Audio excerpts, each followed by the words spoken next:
दोस्तों, मैं एडवोकेट मनीष लग दोबारा से लेकर आया हूँ एक मज़ेदार जजमेंट जो है ऑर्डर 37 से पर्टेनिंग ही।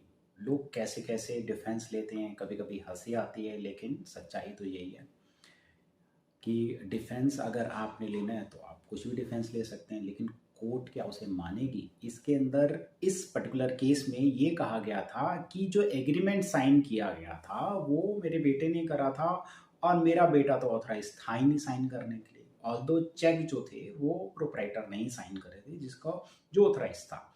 ये केस है Kamlesh Kohli versus Escrotech finance limited का। इसमें बेसिकली शेयर मार्केट से रिलेटेड था और ये बदला ट्रांजैक्शन से रिलेटेड था। निचली अदालत के अंदर 65 लाख का आपस में सेटलमेंट हुआ था, लेकिन पहली इंस्टॉलमेंट देने के बाद ही वो डिफ़ॉल्ट कर रहे थे, उन्होंने आगे नहीं दिया था।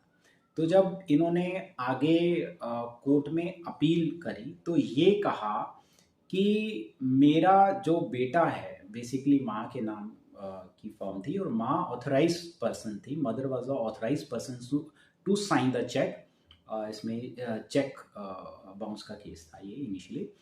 तो उन्होंने कहा कि मेरा बेटा जो है वो तो एग्रीमेंट साइन करने के लिए ऑथराइज है ही नहीं, इसने एग्रीमेंट कैसे साइन कर लिया।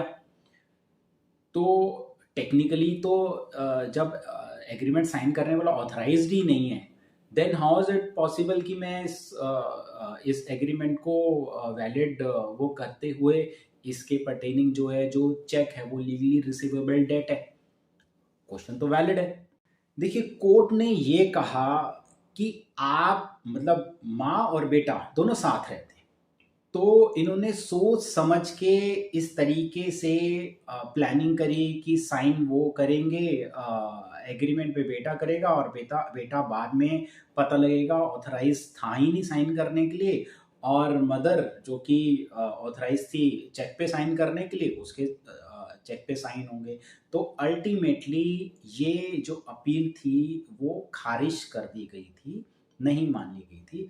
अब इसमें देखने वाली क्या बात है, इसमें देखने वाली ये बात है कि आप टेक्निकलिटीज के अंदर अगर आप जाते हो तो ये लगेगा कि ये तो वैलिड चीज है, लेकिन अगर कोई जानबूझ के ये किसी को फंसाने के लिए अगर ये चीज की जाती है, तो वो अगर टेक्निकल ठीक भी हो, लेकिन ये प्रूव हो जाए कि इंटेंशंस जो थी वो खराब थी, ये फंसाने की कोशिश कर रहे हैं टेक्निकल पॉइंट डाल के, तो कोर्ट उसको नहीं मानेगी। तो इसी के साथ इस छोटे से वीडियो के बाद मैं मनीष अलग आपसे इजाज़त चाहूँगा। मिलते हैं अगले वीडियो में, तब तक के लिए नमस्कार।